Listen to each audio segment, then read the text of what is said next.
बघा आत्ताच आपण काय शिकलोय, सावकाश बदल आणि जलद बदल. त्याच्या पुढचे बदल आपण शिकणार आहोत, भौतिक बदल आणि रासायनिक बदल. मग या बदलांबद्दल थोडीशी माहिती आपण घेऊया. बघा रासायनिक बदल असतात त्याच्यामध्ये ती वस्तू पूर्ण बदलून जाते, त्याच्यातले जे पहिले गुणधर्म असतात ते पूर्ण बदलतात. उदाहरणार्थ मी तुम्हाला एक सांगतोय की फटाके फुटते. सुरुवातीला त्याच्यामध्ये दारू गोळा होता, फुटल्यानंतर त्याच्यामध्ये कार्बन शेवटचा शिल्लक राहिले ते काळ्या रंगाचं असतं.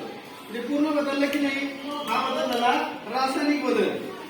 अजून दुसरं एक उदाहरण तुम्हाला मी सांगतोय, कच्चा आंबा काही दिवसानंतर तो पिकतोय. कच्चा आंबा असतो त्याची चव असते आंबट, पिकल्यानंतर तो गोड लागतो. याचा अर्थ त्याच्यामध्ये असणारे गुणधर्म पूर्ण बदलले, हा झाला रासायनिक बदल. भौतिक बदल म्हणजे काय की त्याच्यामध्ये जे पहिले गुणधर्म असतात तेच गुणधर्म राहतात, फक्त त्याचा आकार बदलतो किंवा दुसरा वस्तू तयार केली जाते.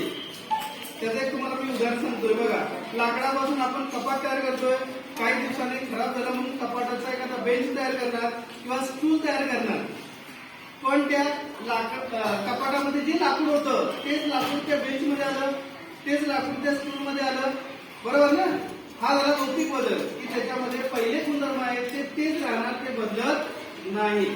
त्यांना भौतिक बदल असं म्हणायचं. मग आता तुम्हाला मी एक उदाहरण सांगतोय. बघा पहिला आपण घेऊया भौतिक बदलाचं एक उदाहरण घेऊया की लाकडापासून खुर्ची बनवली. हे बघा लाकडापासून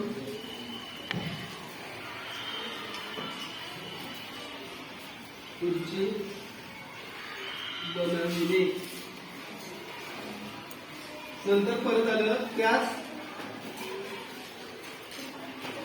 नंतर काही दिवसांनी त्यानंतर त्याच लाकडाचा स्टूल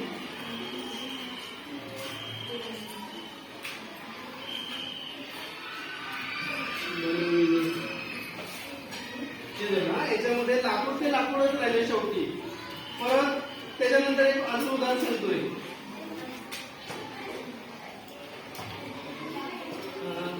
काचेपासून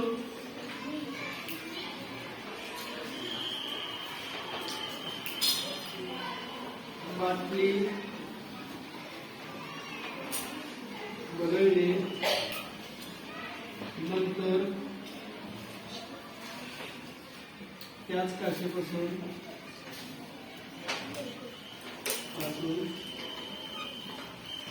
बरणी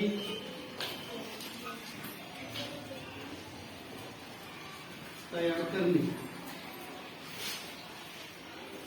बघा दुसऱ्या उदाहरणामध्ये काच जी आहे ती शेवटपर्यंत